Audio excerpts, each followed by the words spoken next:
Bueno, en la segunda parte de la clase vamos a discutir causas femeninas de alteraciones de la fertilidad que pueden afectar la fertilidad de una pareja. Recordamos que en el ciclo reproductor femenino, en la parte ovárica del ciclo, vamos a tener el desarrollo de los folículos que permiten y sostienen el desarrollo del ovocito. Entonces, primero vamos a tener folículos primordiales que van a ser activados para producir folículos primarios donde aumenta el tamaño del folículo por el crecimiento de las células de la granulosa.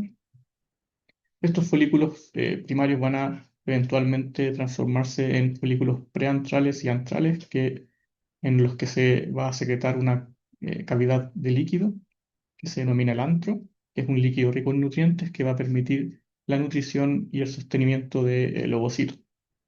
Además se forma eventualmente una capa de células de la teca que va a estar rodeando a todo el folículo. Y este folículo va a seguir creciendo hasta que eventualmente va a expulsar el ovocito en la ovulación y por acción de la progesterona se va a transformar perdón, por acción de la hormona LH, la luteinizante, se va a transformar en un cuerpo lúteo que tiene la capacidad y la función de secretar una gran cantidad de progesterona.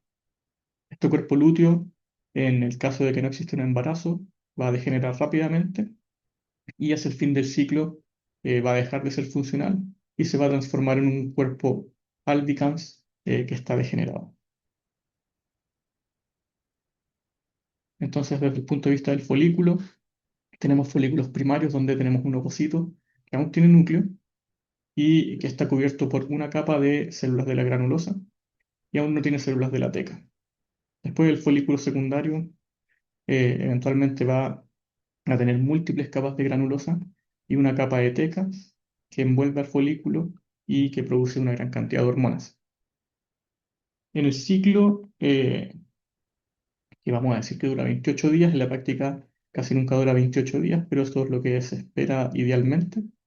Vamos a tener que en la primera mitad del ciclo, que es la fase folicular, se va a secretar una gran cantidad de estradiol o de estrógenos desde las células de la granulosa. Y esta secreción muy grande de estrógenos eventualmente va a llegar o va a llevar a un pic de LH justo antes de la ovulación. Este pic de LH va a generar la ovulación por distintos mecanismos que permiten la extrusión eh, del folículo por la rotura de la pared del ovario y eso va a llevar a la ovulación, la formación del cuerpo lúteo que secreta grandes cantidades de progesterona y si esta progesterona, perdón, si en este ciclo no ocurre un embarazo, el cuerpo lúteo va a degenerar y la progesterona va a volver a caer a niveles basales. En el caso de que existiera un embarazo o que existiera fecundación, el blastocisto va a secretar HCG, que tiene actividad LH, y por lo tanto mantiene la actividad del cuerpo lúteo durante más tiempo, y eso permite mantener esta progesterona durante el inicio del embarazo hasta que la placenta pueda secretar progesterona.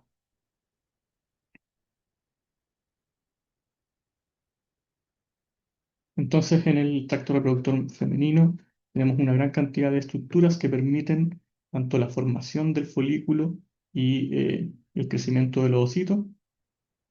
Después tenemos los viductos que permiten el transporte del ovocito y de los espermatozoides para su encuentro en la fertilización. Y el cigoto, la célula fertilizada, va a viajar hasta el útero donde puede implantarse. Y hay lugares donde es más frecuente la implantación, pero en la práctica ocurre en distintos lugares del útero.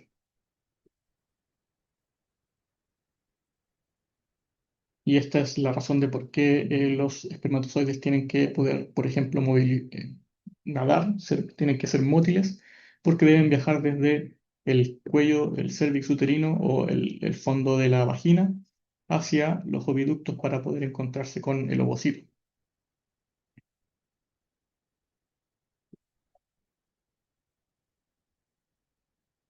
Entonces, desde el punto de vista de la infertilidad femenina, vamos a tener distintas etiologías que causan desórdenes en la formación del ovocito o las estructuras del tracto reproductivo femenino que pueden eh, o dificultar o impedir la fertilización o impedir el crecimiento del embrión.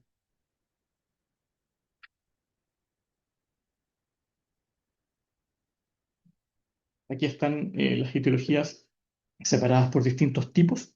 En la práctica o en general, muchas de las etiologías van a ser parte o van a componerse por distintos tipos de etiologías. Entonces, por ejemplo, vamos a revisar el síndrome de ovario poliquístico, que es un desorden tanto hormonal como metabólico, a veces dependiendo a quién se le pregunte, pero es una mezcla de alteraciones hormonales y metabólicas que van a llevar a un tipo de infertilidad. De la misma forma, la endometriosis, que está separada aquí, eh, también puede generar o se cree que genera alteraciones estructurales que van a impedir el desarrollo adecuado del embrión en el útero y que por lo tanto genera infertilidad.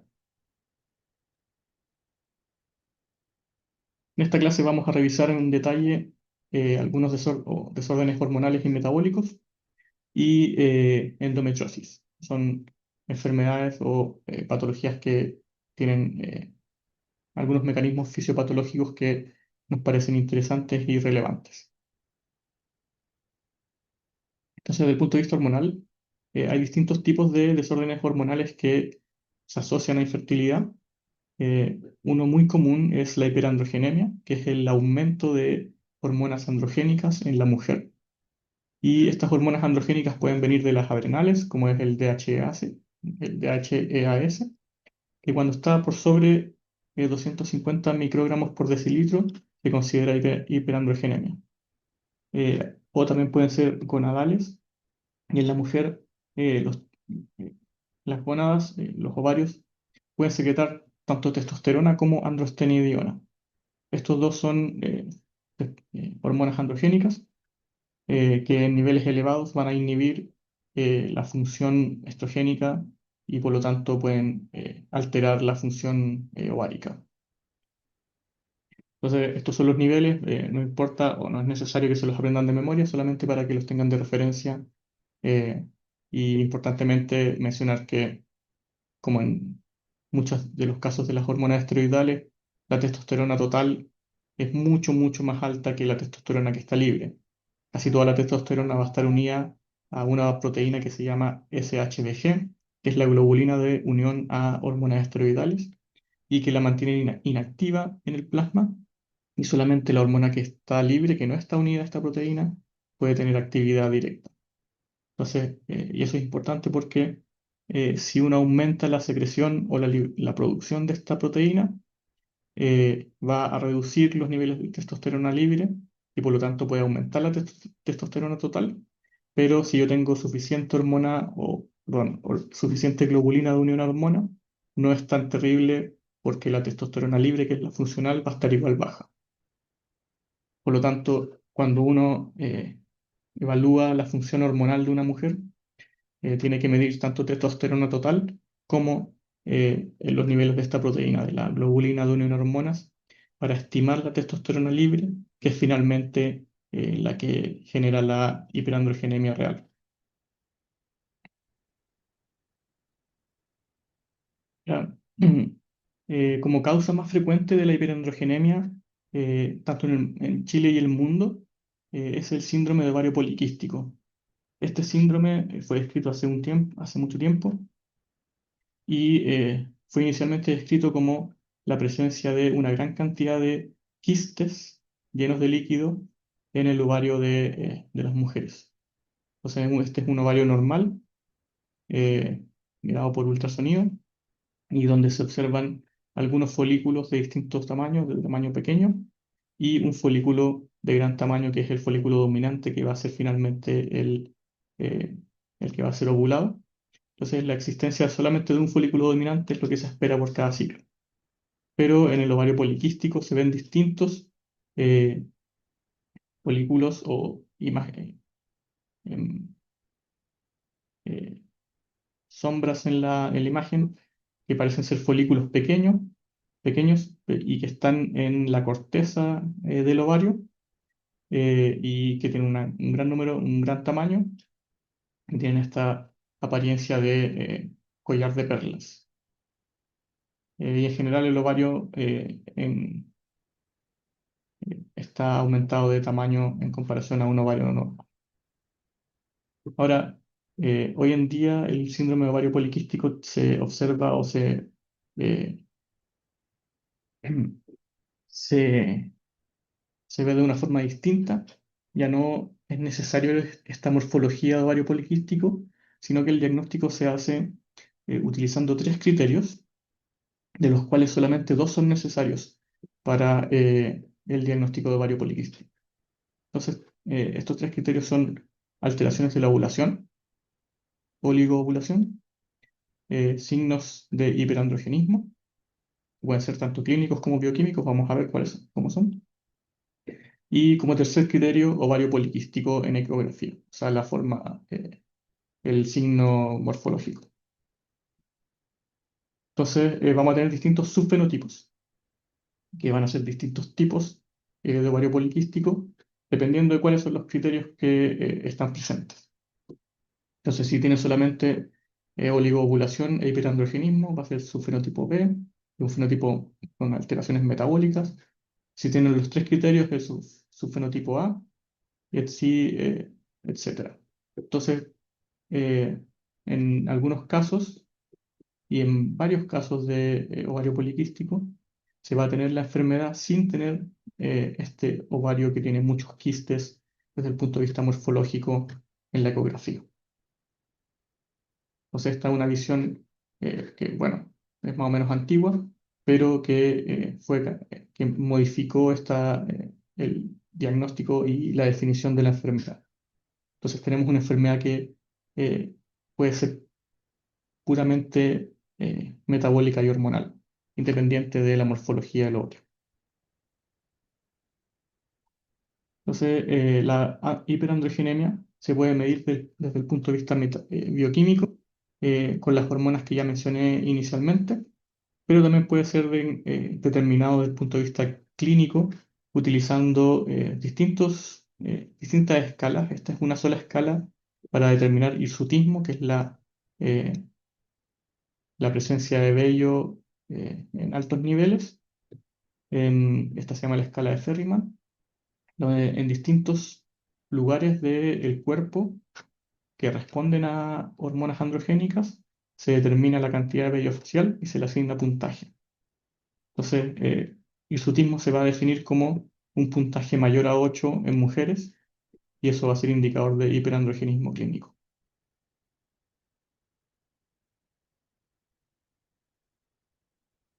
El síndrome de ovario poliquístico va a ser una enfermedad que es muy, muy prevalente en el mundo. A nivel mundial se estima que algo así como el 6 al 13% de las mujeres en edad fértil presenta este desorden. Sin embargo, se estima que también hay una alta tasa de mujeres o una alta cantidad de mujeres que no están diagnosticadas, algo así como el 70%. Entonces esto debería ser casi el doble de mujeres en todo el mundo. En Chile la tasa es más o menos similar. Eh, la prevalencia en cada 100.000 personas es cercana a 2.000 o 3.000, así que algo así como un 3%, pero probablemente haya muchas mujeres que no están diagnosticadas, así que eso podría llegar a duplicarse. Ahora, en los últimos años, en las últimas décadas, el porcentaje de cambio en la prevalencia ha ido en aumento. Aquí está Chile, se ve rojito. Significa que eh, ha- se casi ha duplicado la prevalencia de este síndrome en Chile en las últimas décadas. Y eso probablemente vaya en aumento en el futuro. Entonces, esta es una enfermedad que tiene un alto impacto desde el punto de vista de la salud pública. Eh, el síndrome de ovario poliquístico va a ser una enfermedad de etiología desconocida y con una fisiopatología muy compleja, que aún no se conoce completamente, pero que involucra la interacción hormonal y metabólica entre distintos tejidos, distintos órganos. Entonces vamos a tener la influencia del eje hipotálamo-hipófisis-ovario, que va a su vez, influir sobre las adrenales, el hígado, el páncreas y el tejido adiposo. Y de esa forma van a generar un elemento que es central en, eh, en el ovario poliquístico, que es la resistencia a insulina. De la misma forma que ocurría en la diabetes, aquí la resistencia a insulina va a generar una alteración metabólica a nivel sistémico que lleva a múltiples alteraciones que finalmente decantan en la infertilidad. Entonces,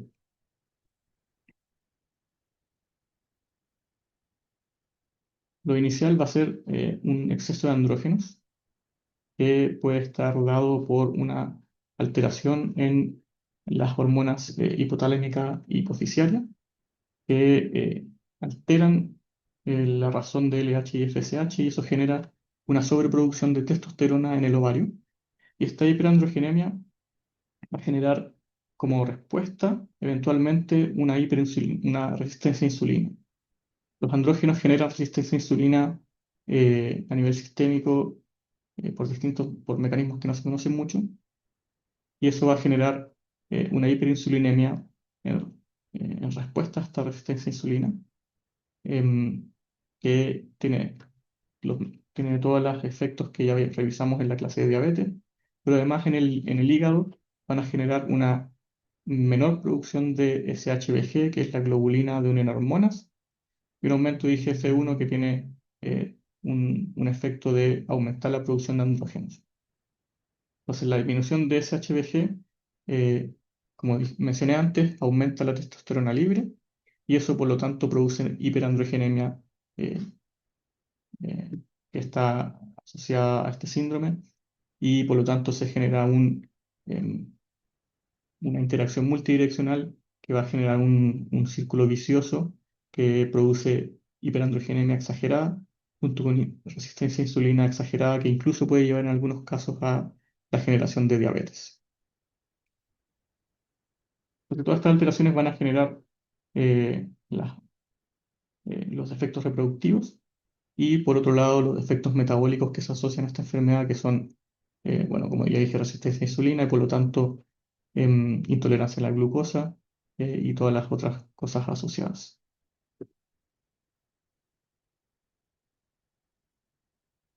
Es importante mencionar que en el ovario poliquístico se encuentran una gran cantidad de diferencias asociadas a la etnia de las personas.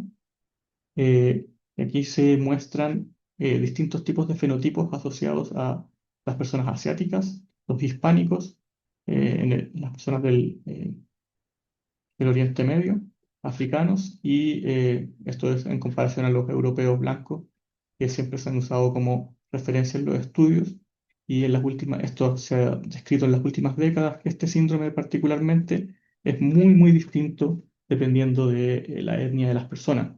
En el caso nuestro en Chile, nosotros hemos observado que casi todos los casos de ovario poliquístico están asociados a alteraciones metabólicas muy, muy potentes, donde las mujeres tienden a tener sobrepeso, a generar una resistencia a insulina muy grande, y eso también se asocia a un perfil lipídico peor y es más heterogénico. Hay muchos estudios que indican que son más hirsutas, pero eso todavía no está completamente definido. Entonces, tener en cuenta estas diferencias es importante para el diagnóstico y el manejo de esta enfermedad en cada lugar del mundo y sobre todo en Chile, donde las mujeres son metabólicamente peores que, por ejemplo, las mujeres europeas que tienen el síndrome de ovario poliquístico.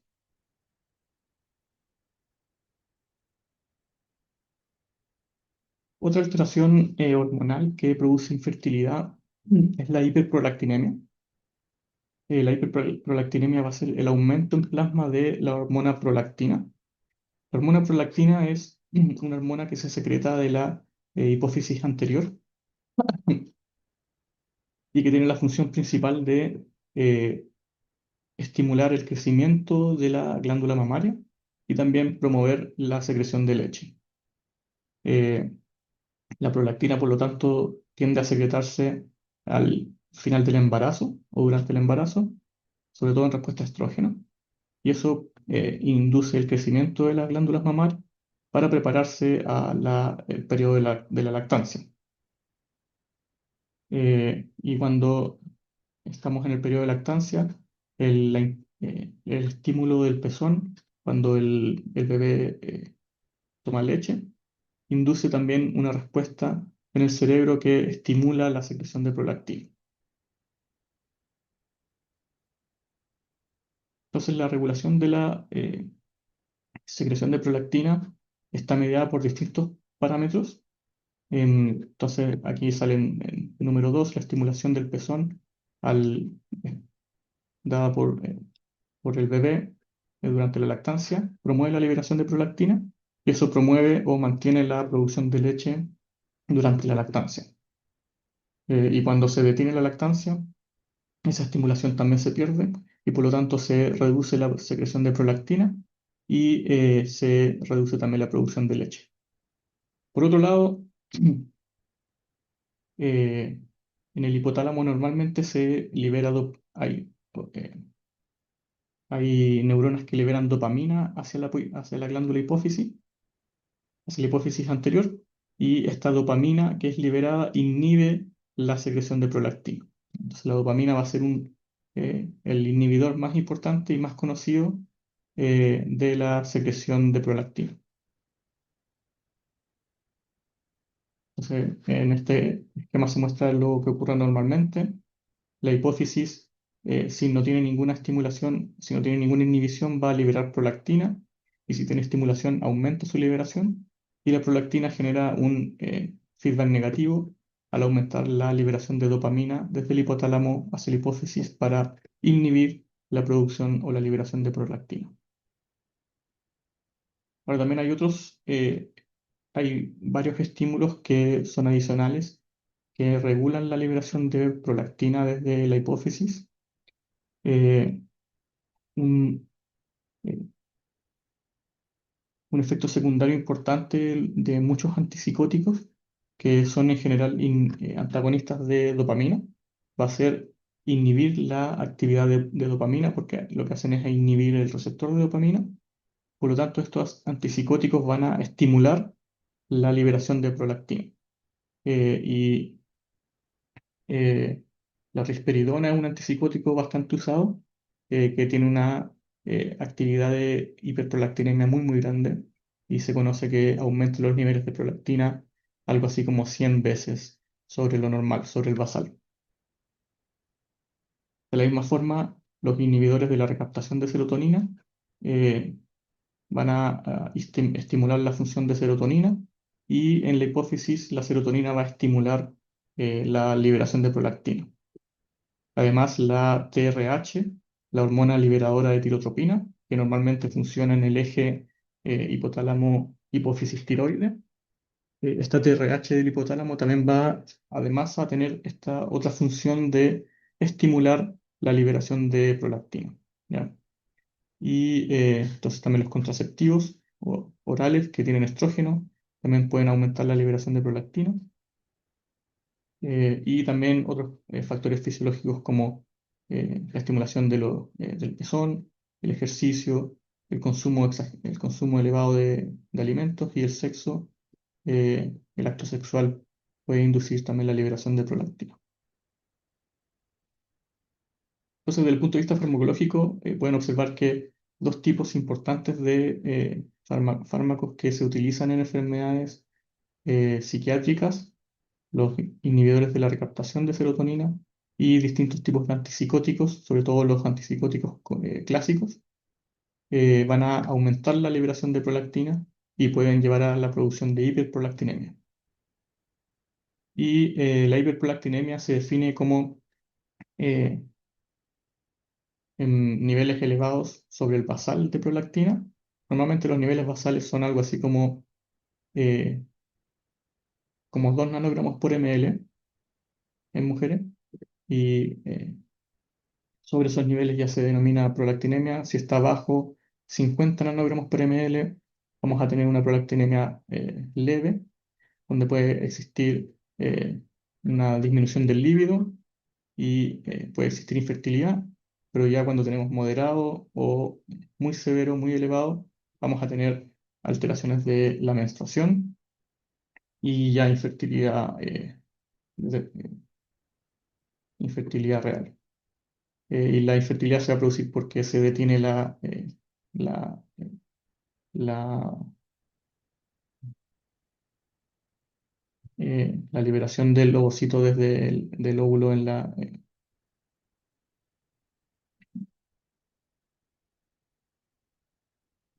y importantemente, como mencionaba, la risperidona puede generar una elevación muy, muy grande de la prolactina y en general produce incluso niveles sobre esto, hasta 200 nanogramos por ml.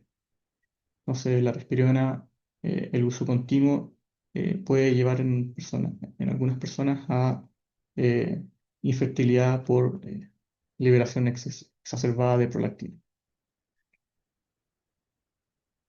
Pues aquí se muestran en forma una lista de distintos tipos de causas que producen hiperprolactinemia, causas fisiológicas, como ya mencionamos, sobre todo en la lactancia, donde se espera que haya un alto nivel de prolactina, que es lo que permite la producción de leche, pero también muchas causas farmacológicas y patológicas que van a producir infertilidad, ya que no ocurren durante la lactancia, sino que antes del embarazo.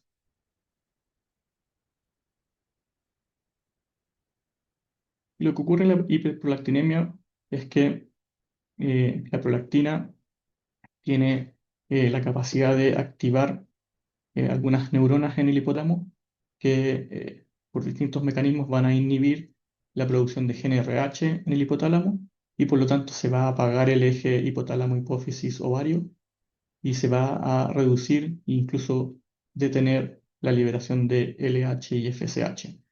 Y como estas hormonas son completamente necesarias para el ciclo ovárico y el ciclo femenino, se produce infertilidad. Entonces no va a haber ni maduración del folículo, ni ovulación, ni ningún proceso.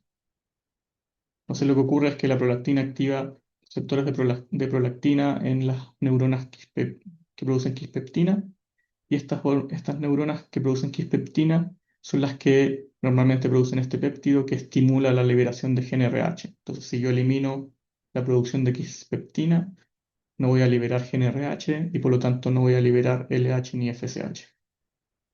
Y esto detiene completamente el ciclo femenino y por lo tanto produce infertilidad.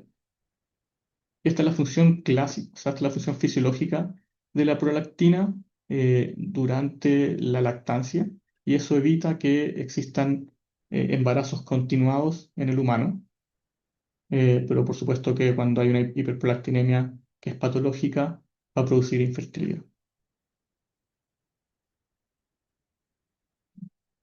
Por otro lado, existen alteraciones tiroideas que van a producir infertilidad o que van a alterar la fertilidad.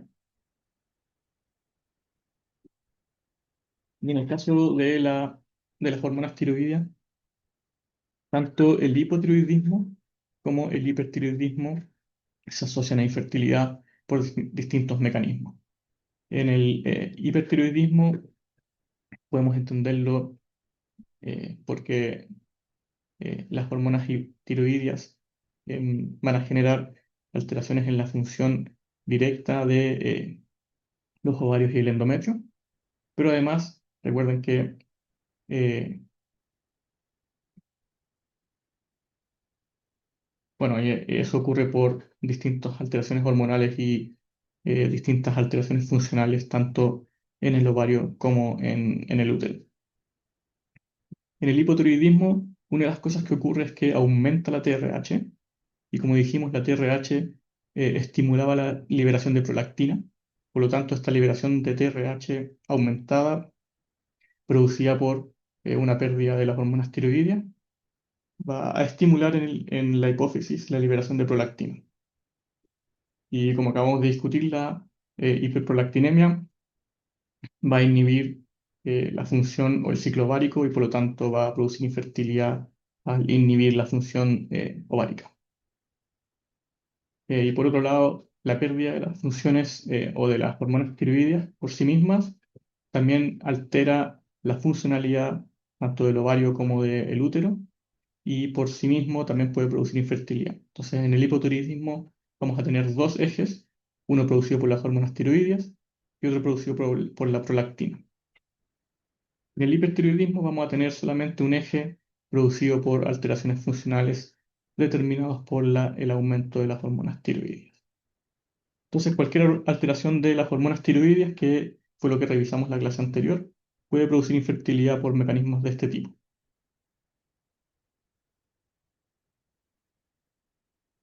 En el caso de alteraciones estructurales, existen distintos cambios morfológicos en el útero o en los oviductos que pueden bloquear el paso del cigoto o del ovocito o de los espermatozoides, o también detener o dificultar el crecimiento del embrión en el útero. Y todas esas alteraciones van a, por lo tanto, eh, dificultar la reproducción y generar infertilidad. Un caso, un caso típico son los pólipos que bloquean el paso de todas las células. Y además hay enfermedades autoinmunes donde se producen autoanticuerpos contra distintos tipos de moléculas en distintos órganos y que generan un estado inmune alterado, y eso puede producir infertilidad porque las células del sistema inmune están sobreactivadas y pueden, por ejemplo, eliminar todos los espermatozoides que entran en la mujer, y por lo tanto no ocurre la fertilización. Pero tanto las alteraciones estructurales como las enfermedades autoinmunes tienen fisiopatologías que no están muy bien descritas y por lo tanto no las vamos a revisar. Y como última etiología tenemos a la endometriosis. La endometriosis es una enfermedad también muy frecuente en mujeres, que está definida como la presencia de tejido similar al endometrio uterino y que va a estar fuera del útero. ¿Ya? Entonces vamos a tener lesiones que se llaman, perdón, lesiones que se encuentran en la superficie de los órganos, sobre todo pélvicos. Y estas lesiones, si uno las mira histológicamente, van a tener una morfología o una funcionalidad similar al endometrio del útero. Entonces, esta es una lesión pequeña donde se ven glándulas eh, que son similares a las glándulas endometriales, y esto está en el peritoneo. Y aquí se muestran distintos tipos de lesiones en la cavidad pélvica y estas lesiones se depositan y crecen en la superficie de los órganos pélvicos. Por ejemplo, estas manchas cafés son lesiones endometrióticas, estas manchas blancas también, y esta es una lesión mucho más grande. Y también hay distintos tipos, hay casos donde hay múltiples tipos de lesiones que están conviviendo una al lado de la otra. Entonces, los tipos de lesiones no lo vamos a revisar en detalle porque no se conoce muy bien por qué se produce cada tipo, pero generan distintos tipos de fenotipos de endometriosis que se cree que pueden tener distintos orígenes o no.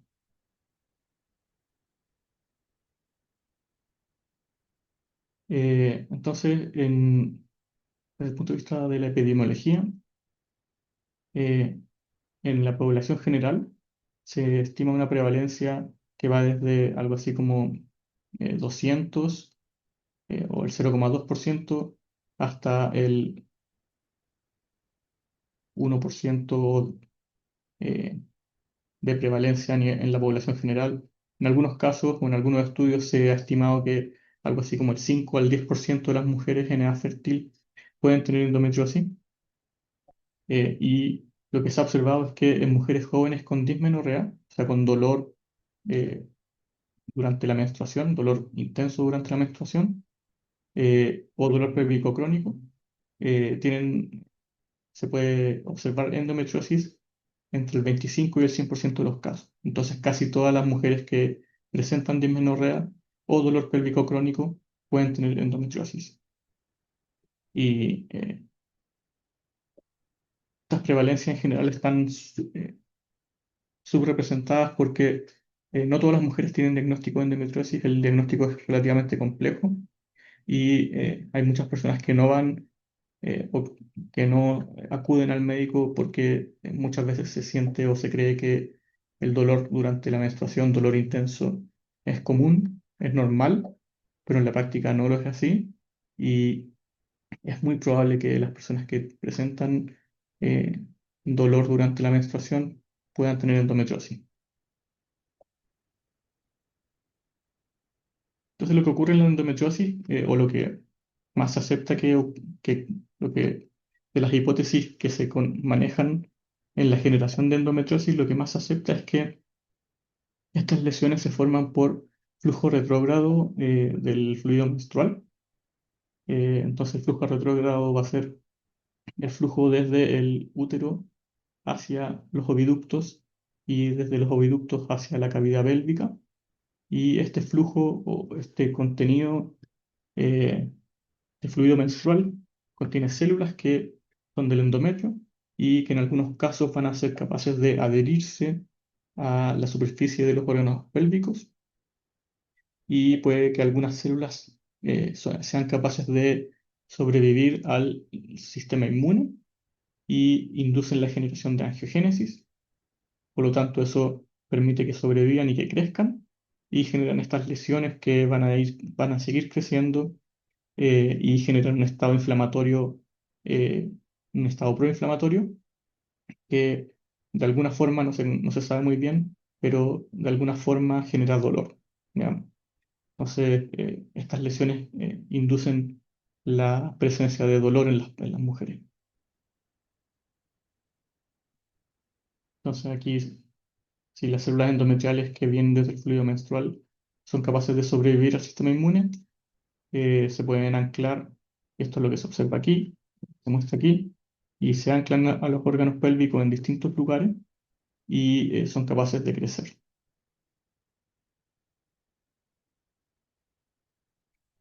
Ahora, no se sabe completamente o no se entiende todo eh, por qué la endometriosis se asocia a infertilidad. Hay distintas teorías que tratan de explicar esta asociación. Por ejemplo, factores mecánicos. Aquí lo que se cree es que la adhesión de estas lesiones y el crecimiento de estas lesiones genera alteraciones morfológicas que dificultan tanto eh, el, el- el pasaje de los espermatozoides como del ovocito. Dificultan tanto, también podrían dificultar la interacción de los espermatozoides con el ovocito en la fertilización o la liberación del ovocito en la ovulación. Y todos estos factores o estas alteraciones podrían llevar finalmente a la infertilidad por la incapacidad de la fertilización. Hay otras personas que creen que se altera la receptividad del endometrio por un estado proinflamatorio. El endometrio va a ser menos receptivo o eh, va a tener menos capacidad de alimentar y recibir al embrión, al cigoto, y por lo tanto la implantación va a estar alterada y va a ser más difícil, y eso, ya que si no hay implantación, no puede haber desarrollo del embrión y por lo tanto se produce la infertilidad. Eh, Hay otras teorías también que ya hablan de cosas más sistémicas, donde hay un estado inflamatorio crónico y sistémico que altera el metabolismo y que eso, como ya vimos, las alteraciones metabólicas pueden llevar a infertilidad por distintos mecanismos. Pero en la práctica no se conoce completamente por qué la endometriosis lleva a infertilidad, pero se sabe que esta enfermedad está asociada a altos niveles de infertilidad en las mujeres. Y con eso terminamos la clase. Eh,